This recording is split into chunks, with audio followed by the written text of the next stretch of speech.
एक बहू जिसका नाम सोनम था, वो अपनी माँ से फोन पर बात करते हुए कह रही थी, क्या बताऊं मम्मी, आजकल तो बासी कड़ी में भी उबाल आया हुआ है। जब से पापा जी रिटायर हुए हैं, दोनों लोग फिल्मी हीरो हीरोइन की तरह दिन भर अपने बगीचे में ही झूले पर विराजमान रहते हैं। न अपने बालों की सफेदी का लिहाज है, न बहू बेटे का। इस उम्र में दोनों मेरी और नवीन की बराबरी कर रहे हैं। तब तक चाय पीने के लिए सोनम को पूछने प्रभा जी यानी कि सासू माँ उसके कमरे की तरफ बढ़ी, पर उदास मन से रसोई में दाखिल हुई।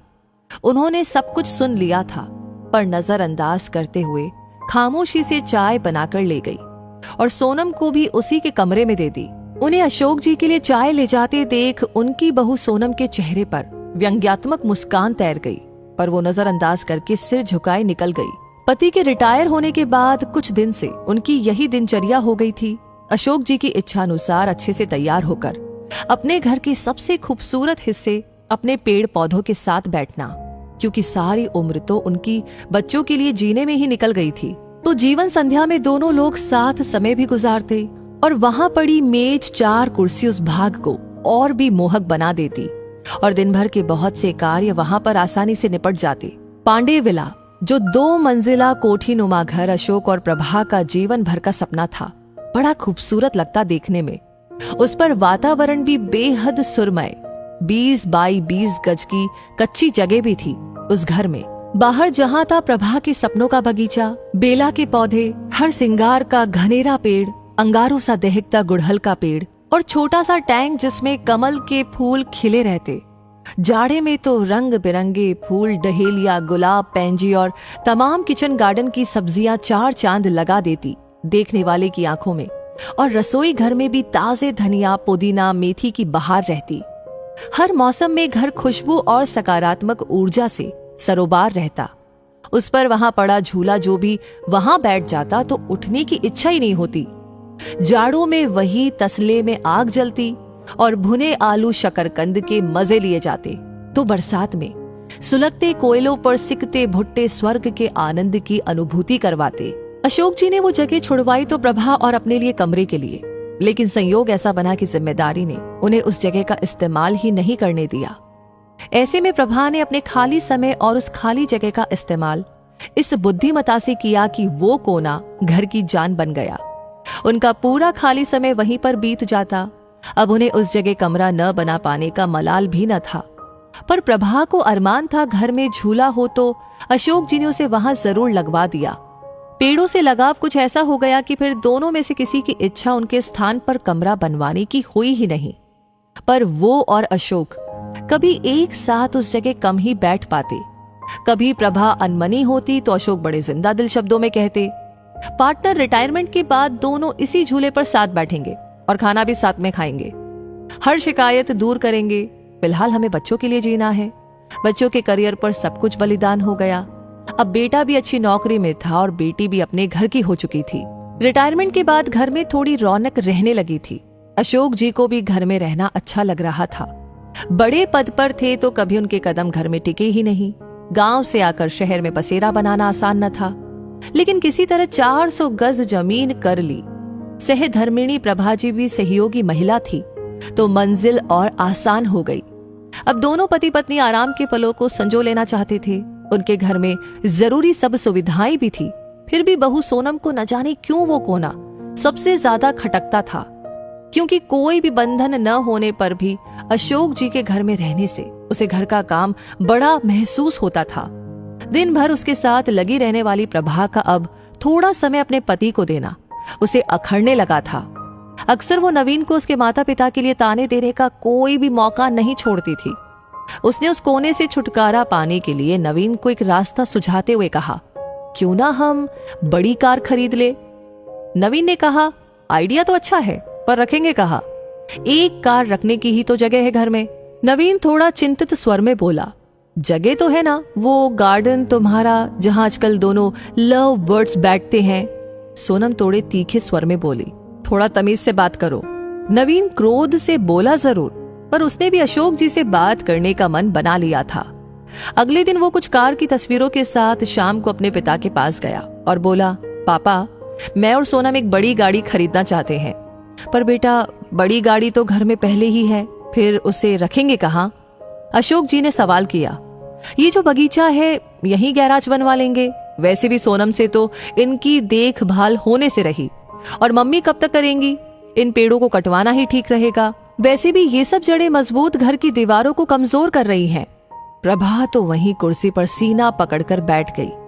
अशोक जी ने क्रोध को काबू में करते हुए कहा, मुझे तुम्हारी माँ से भी बात करके थोड़ा सोचने का मौका दो। क्या पापा, मम्मी से क्या पूछना? वैसे भी इस जगह का इस्तेमाल भी क्या है? नवीन थोड़ा चिड़चिड़ाकर बोला, आप दोनों दिन भर इस जगह बगैर कुछ सोचे समझे 4 लोगों का लिहाज किए बगैर साथ बैठे रहते हैं। अब कोई बच्चे तो है नहीं आप दोनों, और अब घर में सोनम भी है, छोटे बच्चे भी हैं, पर आप दोनों ने दिन भर झूले पर साथ बैठे रहने का रिवाज बना लिया है, और ये भी नहीं सोचते कि 4 लोग क्या कहेंगे। इस उम्र में मम्मी के साथ बैठने की बजाय अपनी उम्र के लोगों में उठा बैठी करेंगे तो वो ज्यादा अच्छा लगेगा, ना कि ये सब। और वो दन दनाते हुए वहां से अंदर चला गया।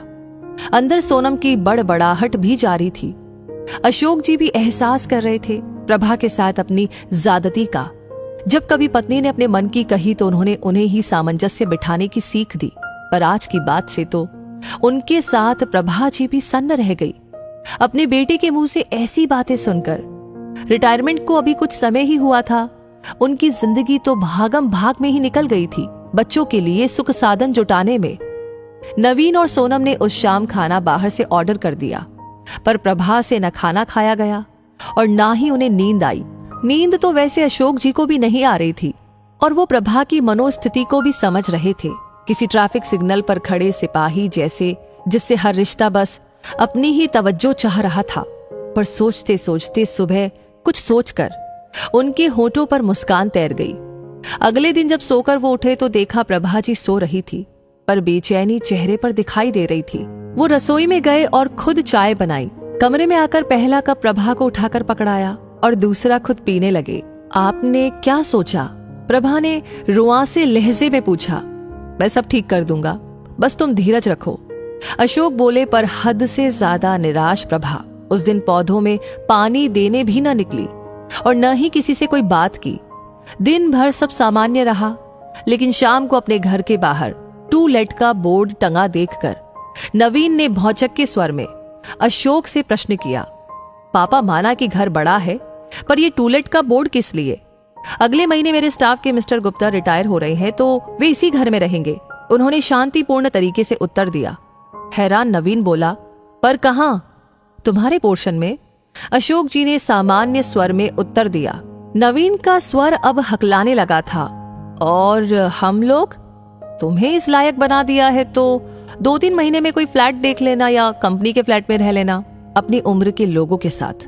अशोक जी एक एक शब्द को चबाते हुए बोले, हम दोनों भी अपनी उम्र के लोगों में उठे बैठेंगे। सारी उम्र तुम्हारी माँ की सबका लिहाज करने में निकल गई, कभी बुजुर्ग तो कभी बच्चे।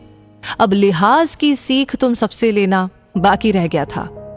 पापा मेरा वो मतलब नहीं था, नवीन ने सिर झुकाकर बोला। नहीं बेटा, तुम्हारी पीढ़ी ने हमें भी प्रैक्टिकल बनने का सबक दे दिया। जब हम तुम दोनों को साथ देखकर खुश हो सकते हैं तो तुम लोगों को हम लोगों से दिक्कत क्यों है? इस मकान को घर तुम्हारी माँ ने बनाया, ये पेड़ और इनके फूल तुम्हारे लिए मांगी गई न जाने कितनी मनौतियों के साक्षी है, तो उसका कोना मैं किसी को छीनने का अधिकार नहीं दूंगा। पापा आप तो सीरियस हो गए। नवीन के स्वर अब नम्र हो चले थे। नहीं बेटा, तुम्हारी माँ ने जाने कितने कष्ट सहकर, कितने त्याग करके मेरा साथ दिया। आज इसी के सहयोग से मेरे सिर पर कोई कर्जा नहीं है, इसलिए सिर्फ ये कोना ही नहीं, पूरा घर तुम्हारी माँ का ऋणी है। घर तुम दोनों से पहले उसका है, क्योंकि जीभ पहले आती है ना कि दांत। औलाद होने का हमसे लाभ उठाओ, पर जब मंदिर में ईश्वर जोड़े में अच्छा लगता है तो माँ बाप साथ में बुरे क्यों लगते हैं? जिंदगी हमें भी तो एक ही बार मिली है। और इस तरीके से मकान को घर बनाने वाली को आखिर अपना कोना मिल ही गया। तो दोस्तों, ये कहानी आपको क्या कहती है? इस कहानी से क्या सीख मिलती है? आपकी क्या राय है? कमेंट सेक्शन में अपनी राय जरूर बताएं। लाइक ऑलरेडी कर दिया है तो इस कहानी को शेयर करना बिल्कुल ना भूलें। साथ ही साथ आपके लाइक, कमेंट्स, आपका ये ढेर सारा प्यार हमें इंस्पायर करता है ऐसी कहानियां आप तक पहुंचाने के लिए। वैसे हर वीडियो सबसे पहले आप तक पहुंचे उसके लिए एक छोटा सा काम, हमारे पेज को तुरंत फॉलो करें। मिलूंगी आपसे बहुत जल्दी ही और ऐसी कहानियों के साथ। तब तक के लिए कहूंगी धन्यवाद।